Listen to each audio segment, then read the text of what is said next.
Hey guys, we're coming on live today. It's Marnie and Stephanie because we know it's almost the end of December and there's so much fun and festivities that are going on throughout this entire month. But we know that also comes with some stress for the holiday season. And sometimes it's really hard to get sleep and keep up with your good habits. So we're popping on today just to share a few of our top tips to not just survive this festive holiday season, but to truly thrive and still wake up in January, kicking off the new year with a lot of energy and enthusiasm for how you want to feel and show up. And one of the things that I love to do is if I have a party or somewhere where I know I'm going to indulge later in the day, I love to start my day with a protein smoothie, which I incidentally do every day. But You're ready for a party every day, Marnie. Yes, I'm ready for a party every day. But I'm really mindful about my breakfast and my lunch and just making sure that I'm getting in lots of protein, lots of veggies, eating really healthy throughout the day. And then before I go to the event, I also like to make sure that I'm partially satiated, right? I'm not going starving because when we're hungry, a lot of times we make choices that we wouldn't always want to make. Plus, if we're drinking alcohol on top of that and we haven't eaten anything, that can be A not the recipe best for situation disaster. either, right? I mean, we've all been there before. Like, how many times have you said, I know I'm going out to this like really fabulous fun dinner or a party where there's going to be lots of food and desserts, all those like holiday sweets that we only have maybe once a year. So we don't really eat much all day. Like the number of times you go to a party and someone's like, oh my God, I haven't eaten all day. And I'm like, oh my gosh. But your body will also recognize if it's not nourished throughout the day, then your hormones that will tell you whether you're full or whether you're hungry are also going to be out of balance. So then you're going to think you're even more hungry than you are and you'll overeat. And we're not here to tell you don't enjoy those foods, but enjoy them in moderation. And just be mindful. Yeah. Like, just be thoughtful about what you're eating. If you want to eat the holiday treat, there's no issue with that whatsoever. We just want you to be thoughtful about it.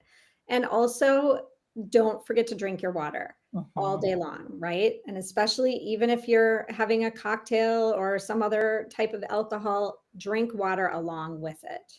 100%. It's so important. Also, like I would say, like when I eat the sweets, eat them after you've had some protein and like fiber and fat because it's not going to spike your blood sugar as much. And you'll tend to not crave as much if you haven't just had like a super heavy processed carb meal and then you eat the sweets because then your blood sugar is on this roller coaster. So have a nice meal and then enjoy whatever sweets you want after. But I do love to focus on the connections Yes.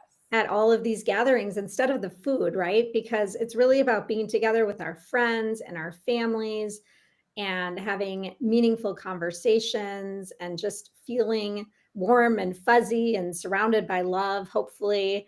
And I know in some situations, these kinds of gatherings can be stressful, but trying to minimize that as much as possible. And, you know, the food is is part of it, but it's not everything, right?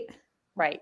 I mean, because if you think about it, like how many times you're at a party and you're like, oh, I didn't get to talk to that person enough, or I didn't get to talk to this person. Like, you know, that's what's important. And so focusing, like Marnie said, on the people, the conversation. A lot of times at these gatherings, you may not have seen someone since last year at this time. So really focus on like having conversations where you're asking them questions, you're looking them in the eye, you're not distracted by other things, including the food or the drinks. And that's what'll make you feel really good the next day is just thinking about that versus, solely on what you ate. Again, of course, this time of year brings up lots of emotions with, you know, foods that you ate when you were younger, which is great. Enjoy them, but just don't have that be the priority. And if you're in a family where, there are traditions and you maybe are an outlier and want to be outside some of those traditions, don't be afraid to bring a dish to share with everybody that you like and that works in your life. I think that's great. Like share what you're eating and just try and enjoy and be in the present moment and don't get caught up in the minutia of, is this so bad for me? Is this good for me? Right. And so our view is like, eat what you truly want to eat, regardless of what that is this time of year.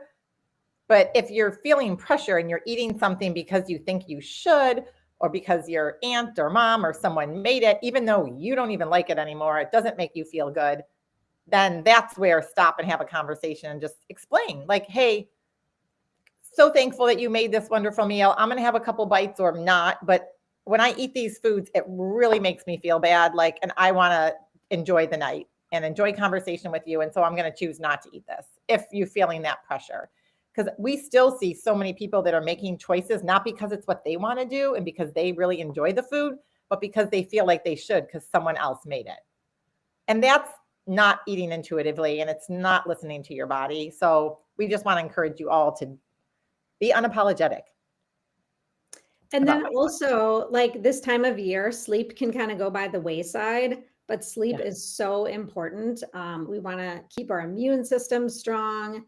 Our cravings are lower when we're getting good, healthy sleep. We want to be alert. We want to feel good. We want to feel like we can move our bodies. And I know, I have a college child that just came home, and that already gets me to bed later than I normally like to get to bed later. And there's parties and there's lots of things that are going on that keep some of us up later. And just trying to make that effort to get those, 7 to 9 hours of sleep in per night is going to make such a difference. And the other thing about sleep, like you said, sometimes you're up later and maybe your duration is not as long as you would like. So making sure that the quality is there. Because even this morning, I got like just under 7 hours, but all the other metrics were really good, right? So if you focus on not eating close to bedtime and not drinking a couple hours before bed, like drinking alcohol, try to like limit that. And making sure your room is cool and you're in a calm environment and you're not like stressed about something before you go to bed and all those good things, that will help. And no screens, at least an hour before bed. No screens. Because that and also wearing our Viva Ray glasses that I don't have the other ones because they're upstairs, but there's the clip-ons for the evening and then the nighttime. Mm-hmm. And so you put those, an hour before bed, you put the red ones on, and one, you can't see a whole lot. So you're certainly they make you want to go to bed. Yeah, exactly. So we love our Viva Ray glasses because it really helps us get a good night's sleep. Anyway, we're going to be doing a lot more of these kinds of conversations in our Vitality Reboot, which is coming up starting on January 5th. And it's a 14-day program, and we are super excited about it. And we just want everyone to kick off the year feeling amazing and feeling like they can conquer 2025. And it's just going to be their healthiest year yet. Yes. And we have so many fun new ads. And for those of you who live in Minnesota, and this is open to everyone around the world, but for those that do live local, we're planning a couple of fun in-person events. We're doing a sauna cold plunge, and we're going to do a hike. Hopefully it'll be outside and like a nice sunny, snowy day here in Minnesota. And that'll be on January 10th. So we would love to have you join us. We've done this program or variations of it with many, many clients, and overwhelmingly such positive feedback. It's honestly like the perfect reboot, and doing it in a community environment is the way to go because everyone needs support and accountability. And there's lots of encouragement and resources and materials that this program is for everyone. We were able to cater it to the newbie and the person that's done it 10 times that wants to kind of like take it a step further for themselves. So if you're interested, reach out, sign up on social media, our website. We're all over if you Google The Art of Living Well, or you can just email us at theartoflivingwellpodcast@gmail.com, and we would love to have you join us. Yeah. All right. And happy holidays, everyone. And we're wishing you a happy new year. Bye-bye. Bye.